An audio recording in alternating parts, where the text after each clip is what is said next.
The job of the blender is to combine these elements in such a way as to produce an overall flavour. A wider repertoire of different beverages than ever before. I think one of the most interesting breweries, and certainly one of the most interesting origin stories for a brewery in Australia. Single malts, blends, grain whiskies, bourbons and more. If you want mezcal to be sold around the world, then unfortunately you're going to have to make a compromise. This is the Drinks Adventures podcast. I'm James Atkinson, and this is the show where I speak to some of the world's most exciting producers of beer, wine and spirits and uncover trends and issues in the drinks industry today. We've heard a lot on the Drinks Adventures podcast about how there's a shake-up coming for Australian whisky as larger players enter the market with products designed to compete on price with some of the big international brands. But of course, there will always be a place for smaller artisan distillers like Highwayman Whisky, the Byron Bay company that released its first spirit in 2020. Highwayman was founded by Dan Woolley, a longtime whisky industry professional. Most recently, he was ambassador for the Beam Suntory portfolio of brands, which gave him a backstage pass to globally renowned distilleries throughout Scotland, Kentucky and Japan. Dan started to lay down his own spirit in his chosen casks back home in Australia, starting in 2016. And the first Highwayman bottlings, launched last year, sold out in minutes. Whisky is a hugely capital-intensive spirit to make, so I asked Dan how he went about establishing his own brand, despite having very limited resources at his disposal. I don't know if anybody has actually ever done it the way that I've done it before, not just in Australia, but anywhere around the world, because I've managed to slowly, over the first few years, put down a few barrels here and a few barrels there and let it mature. And then when it comes to maturation, bottle it and stash it away. So that by the time I launched the brand in 2020, I had enough for about 250 bottles at that stage to launch with, and then that money was reinvested directly straight back into the brand and supported myself for the first sort of 12 to 18 months. And most people that set up either an independent bottling, well, I suppose independent bottling is very different to a distillery itself. I now don't classify myself to be so much as an independent bottler, and I don't classify myself to be a distillery either. I'm a whisky maker, and I've been given that opportunity and grabbed it and ran as fast as I could with it by the Restall family, who own Lord Byron Distillery, which is primarily a rum distillery. They produce some incredible rum, and they have quite a great operation in Byron Bay, and they produce rum from Monday to Friday. And then on Saturday, I have my mash tun, my big 1,650 litre copper pot still, and my fermenters. And then the one day of the week on the Saturday, we produce whisky. So I've had the opportunity to create a brand without actually having to invest $3, $4, $5 million into a distillery to create a brand and develop it from there. So I'm very, very lucky and extremely grateful for the opportunity that I've had. It sounds like you've got your own equipment there, though, so you're not actually using their equipment. It's more that you're using a space within their distillery, and I assume their production licence as well. Correct. They do a lot of the hard work for me. Most of the production, when it comes to the spirit, I choose obviously the type of barley.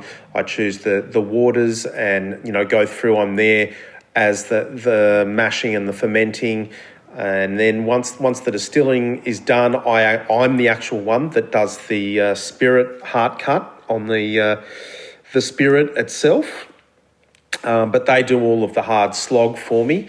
So it's a really great working relationship that we have. I have a lot of time and a lot of respect for Brian and his family and for what they do, and I'm sure they'd probably say the same thing about me. And we've just had a great working relationship together, a really, really great partnership. Probably more than anything, it would be a partnership for the last 3 years now. We started in 2018, and now I have just got to the stage where I am nearly finished building and setting up my cellar door, which is directly next door to production. So there's a big warehouse complex. There's 12 separate warehouses in the complex, and I have the warehouse directly next door to where production is. So it's really exciting future ahead for everyone. Take me back to when you launched your first whiskey last year. I'm imagining from what you've told me, you kind of were putting those bottles aside, and it was a bit of a nest egg to kind of get you started. But it must have felt like a pretty big leap of faith. There must have been a part of you thinking, shit, I hope I'm able to sell this stuff. Yeah, I can be 100% honest with you and tell you that there were quite a few sleepless nights.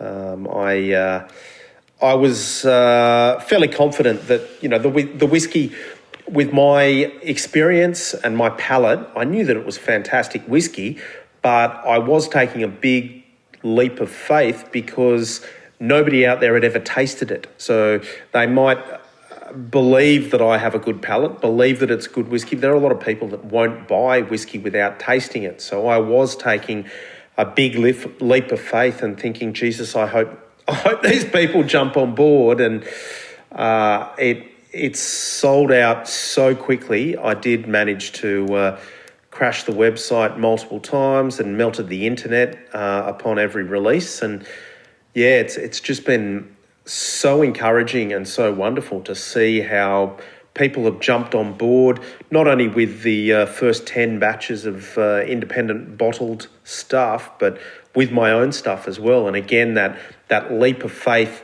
to have people jump on board and support me and what I'm doing in regards to the whiskey that I'm now making myself and bottling myself from barley all the way through to bottle, as opposed to independently bottling a spirit, which I've either helped to make or specified the technical layout of it.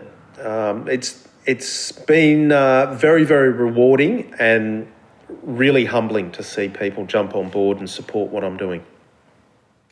There's been a lot kind of said about Australian whiskey over the last few years. It's a pretty high profile entrance in the last 12 months, coming in with much bigger volumes, much more competitive price points.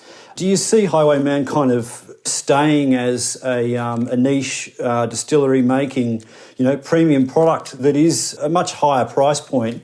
Do you kind of see that that's sustainable moving forward in this kind of new phase for the industry? Yeah, I do. 100% I do. I'm more than confident that what I'm doing and the tiny volumes that I'm doing with Highwayman, it will very much stay exactly where it is, being a premium product, being either single cask or micro batch release that is released at cask strength, as pure can get with the whiskey. It comes straight from the barrel and it virtually goes straight into the bottle. So there is a really good opportunity for me to cement that product and in that niche market, because I look around and I see so many different brands coming out and so many different new brands coming on the market. There are a lot of Tasmanian brands that are starting to pop on the market for, $250, $300, $350, $400. First releases are $500 or $600. Some of the very well-established Tasmanian brands are releasing bottles on what seems to be almost weekly, if not fortnightly basis, that are apparently small batch release, and they're $1,000 or $1,200 a bottle. And that, when I see that, I think, Highwayman is such a tiny volume.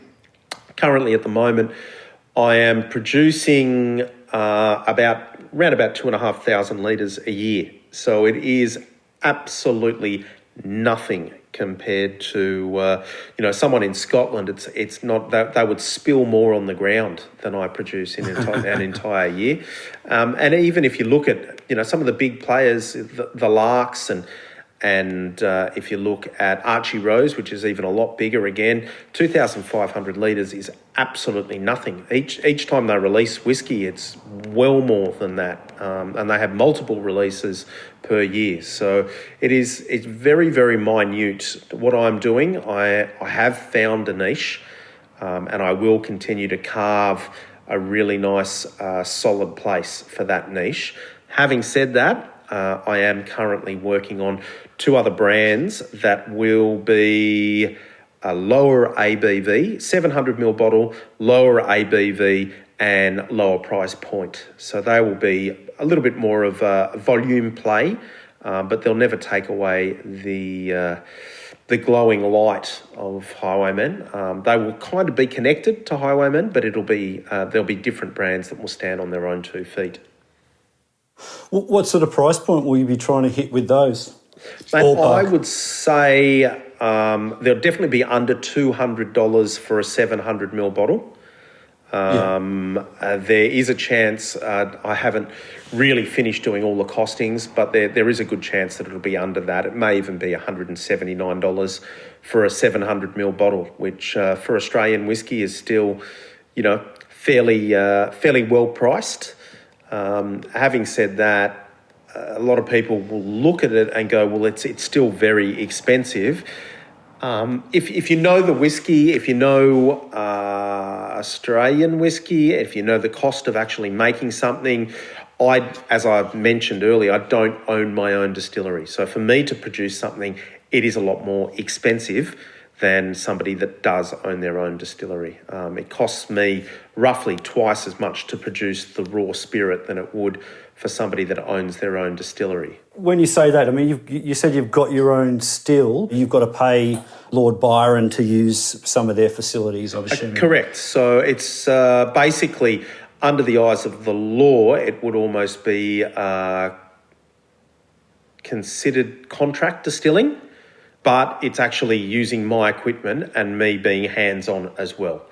It gives me the advantage that I don't have to spend, as I said before, $3, $4 or $5 million setting up my own distillery. And I also don't have huge overheads of rent and bills and wages and all these other things that it takes to set up, operate and run a distillery. So even though it costs me more to make it, I don't need the capital to start the business in the first place.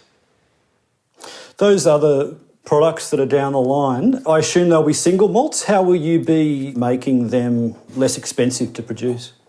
They will be single malt. There will be a peated single malt and there will be an unpeated single malt. The actual liquid itself will not be produced on site. It will be aged and bottled on site, and it'll be bringing the cost of production down dramatically, and I'll be passing that saving on to the customer. And hopefully, if we can get the rebate coming, which starts as of, the last couple of weeks it's come in, up until the end of the 2021-2022 financial year. And I'm not paying the duty on it because I'll get the refund, the rebate from that. Hopefully it'll bring the cost of the bottle down. I'd love to be able to produce a 700ml bottle for $149. For me, that would be incredible. And I might be able to do it, but I just don't want to commit to saying that was definitely what I said and that's what I'm going to do until it's all costed out and we're all ready to go. You mentioned that you do have your own brew house there. Was that something that was important to you, making your own wash? Very important to me. I wanted to make sure that we were painting the entire picture from day one, that we were milling, mashing, fermenting and distilling as well as aging and bottling all ourselves. We looked at doing bits and pieces at different breweries, and I wanted 100% control. I wanted 100% consistency, and I wanted us to be able to create the flavour ourselves on site. I definitely wanted it to be something that is done in-house for us. For the Highwayman single malt bottlings that aren't independent bottlings anyway, that's what I wanted. I wanted to make sure that, if I was going to do something that wasn't made on site, it would be, for me, it would be more of an independent bottling, which I've done, 10 batches, more than 10 batches before, and I will be doing a couple of different brands in the future. But if I'm doing 100% Highwayman single malt whiskey, I want it to be 100% Highwayman single malt whiskey. I want us to be in control of all of it. You would obviously have a tremendous amount of influences to draw upon when you were deciding what was going to be the Highwayman Whisky style. You're very close to Lafroig, for example. I know you're a big fan of Japanese whiskey. You spent a lot of time over there. You're probably pretty close to the American whiskey scene too. Drawing upon all of that, what were you sort of looking to make as the Highwayman style, or were you more kind of just wanting every batch to be a different beast? Very good question. And it's actually something that no one in every interview and every article that I've done so far for the brand, no one has actually asked me. And it has taken me a long time to formulate a theory and basically in my head more than anything else, a direction that I want to take the brand. And it's basically divided into two parts. The unpeated releases are all more cask-driven flavours. So when I look at what I love to drink as an unpeated whiskey, I love Glendronach single casks, Glendronach 18. I love the older, very heavy sherry style Macallans, Aberlour, Abuna. All of these really, really big cask-driven whiskies. So when it comes to my unpeated, I will always make a very cask-driven flavour. When it comes to my peated style, I will have a more spirit-forward style. So it will be much more peat, intense driving component with a little bit of the cask flavour to help balance it. A few people tried my first 100% Byron Bay, the first single cask release, which was a single Pedro Jimenez sherry style. And they said that it was a little disappointing for them because they wanted to get more of the distillery style character coming through. For me, I like to make whiskey that I like to drink. And that particular whiskey, I really wanted to release as almost, like you said, a little bit of the Japanese style. So like a Yamazaki sherry cask style. And also a Glendronach single Pedro Jimenez sherry style. Also an Aberlour Abuna style, like a really big, heavy hitting sherry style. Having said that, the next release that I have coming up, which I just wrote the tasting notes for this morning, is my next single cask release, and that's an Oloroso sherry. It's a 100-litre Spanish oak ex Oloroso sherry, and it is less cask-driven than the Pedro Jimenez. So there is a really nice balance between the spirit and the cask. And yeah, that's basically how I'm looking at creating flavours for Highwayman. A good way to think about it and to sum it up, all of my non-peated is more cask heavy and all of my peated is more spirit heavy. I really like to keep everyone on their toes. I like to throw a few whiskies in here and there and really surprise people and turn heads. And that's exactly what the brand Highwayman and what I will be doing in the world of whiskey for the next few decades to come.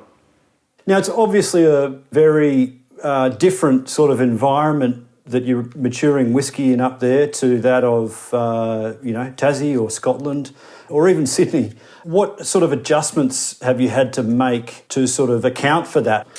It has been a very interesting journey. The only way to stay on top of it is to constantly monitor by continual nosing and tasting of casks to make sure that nothing is getting over-oaked. I do believe that the 20 litre and 30 litre casks are going to play an integral role in Highwayman's development and future. Not that I will be filling and releasing many of those by themselves, but almost a good way to think about it is the small 20 litre casks. I use these as concentrate. And if I look at a 100 litre cask and I believe that it needs more depth, more complexity, it's lacking in any kind of way, I will add a couple of litres of this concentrate from a 20 litre cask into a 100 litre cask to build the level of depth and complexity there. I don't know if there is anyone else that does their whiskey like that. I don't know if there is anyone else that creates their particular style where they use the small 20 litre casks as concentrated, intense flavours to basically build up some of the other casks that may be lacking in structure. So it is something that it's very, very exciting, and the fact that I have all of these different casks it's just it's a really fun journey, and to have everyone on the journey with me is just amazing. I don't think it'll ever change. I don't think I'll ever find an exact formula to what I will stick to and say, bang, this is Highwayman, this is exactly how it's made, and that's how it's going to be made forever. It's constantly evolving, it's constantly changing, and I personally like to believe more than anything, the most important thing, it's constantly improving. So tell us about the new cellar door. When's that opening? Are you expecting quite a lot of interest from tourists and locals alike?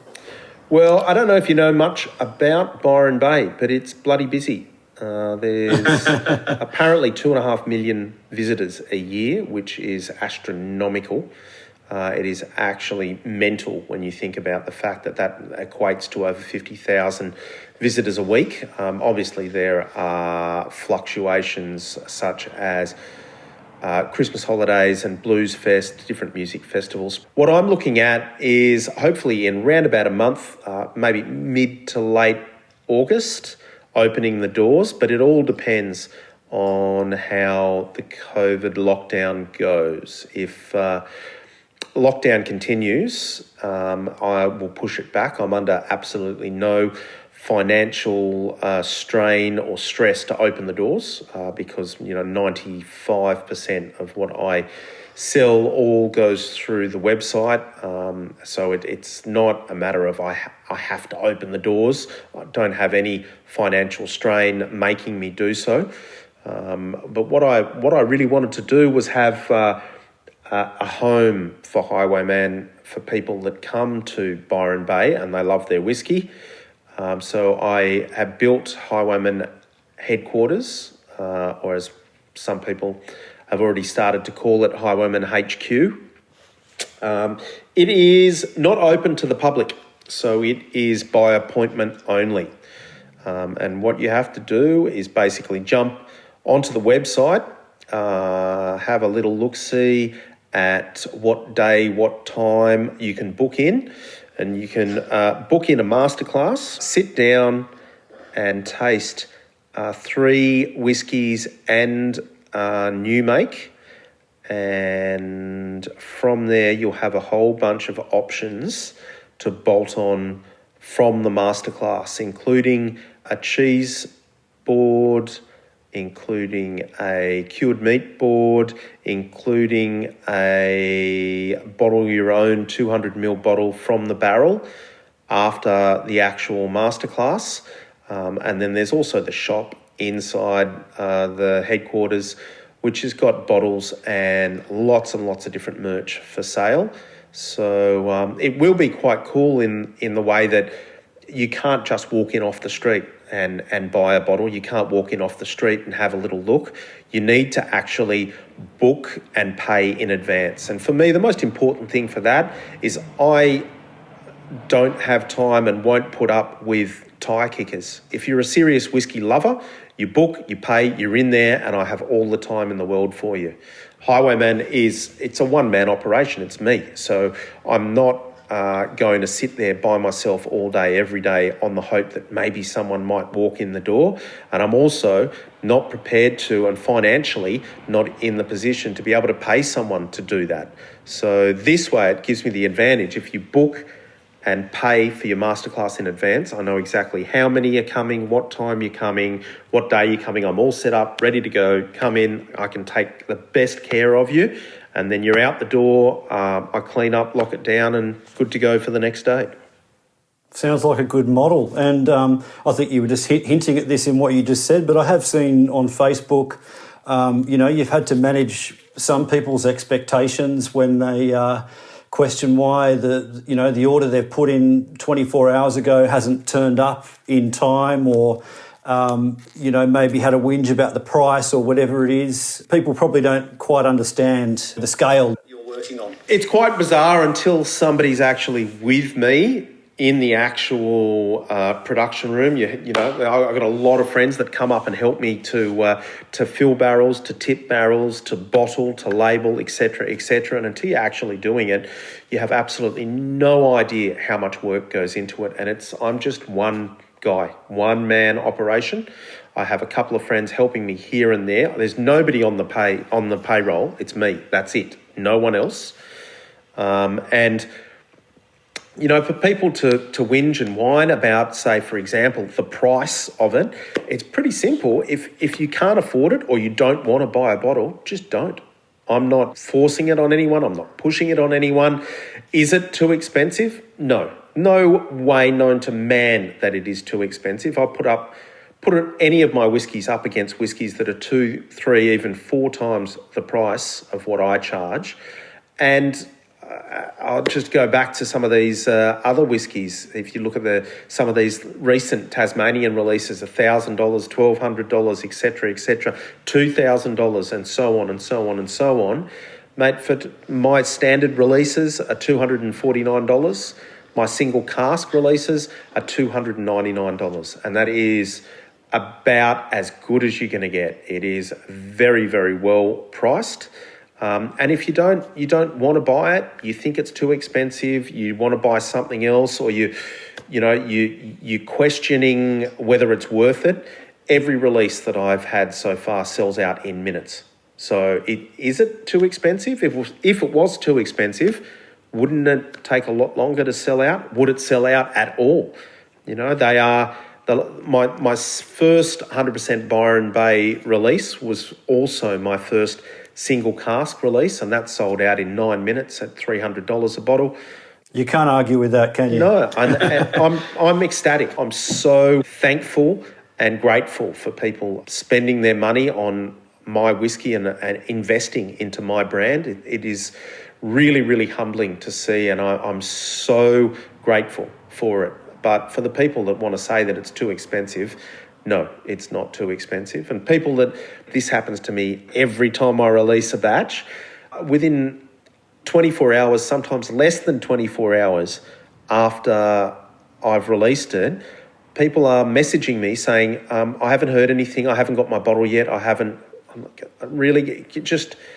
not Amazon. I haven't. I am literally on my dining room table lining up bottles and wrapping them in bubble wrap, or boxing them and bagging them and printing out everything I do by myself. And every box I sticky tape up by myself and put the label on. And so just have a bit of patience, guys. It'll get to you. No doubt that it will get to you. It might take a week, but just have a bit of patience and it will be there soon. All good things take time. Fantastic, Dan. Well, for people listening who might be thinking, I'm pretty keen to get my hands on a bottle, what's the best way that they can be kept informed of your future releases? If you jump onto social media, Highwayman Whisky, one word for Facebook. Highwayman Whisky, one word for Instagram. And the website is highwayman-whisky.com. So it's really easy to follow. Just jump on to Facebook, jump onto Instagram, lots and lots of updates. I'm fairly focal on social media, so I give everyone at least a couple of weeks' notice before I launch a batch. Just be prepared to hit refresh a lot and be prepared to see the internet melt in front of you. And hopefully we'll get to a stage where I'll be releasing something every 2 weeks, 3 weeks, and there will actually be whiskies left over. If you really, really want a whiskey and you can't get one, come and see me at the cellar door. From now on, every batch that I release, I'll be holding back anywhere between 15 to 20 bottles to try and build up a little bit of stock in the cellar door. Hopefully I will have at least 30 to 50 bottles at any time in the cellar door. So you'll just have to come up to Byron Bay, mate, and I'd love to have you up here once the cellar door is open. Mate, when I can leave my apartment, let alone a 5K radius, let alone Sydney, I'll very much look forward to doing that. And congratulations on what you've achieved so far with Highwayman Whisky. Thank you so much, mate. Look forward to seeing you soon. The Drinks Adventures podcast is produced by me, James Atkinson, with additional production and mixing by Dave Robertson. You can find complete transcripts, links and other information on the show at drinksadventures.com.au. You can follow me on all social media platforms at @ByJamesAtkinson, like my Facebook page, James Atkinson Drinks Adventures, to be kept informed of podcast giveaways and other news about the show. The Drinks Adventures podcast needs your support as listeners. Please do us a favour and leave an honest review and rating for the podcast on iTunes or Stitcher. We love hearing your feedback and it helps inform other people this is a show worth listening to. Or simply drop us a line at hello@drinksadventures.com.au.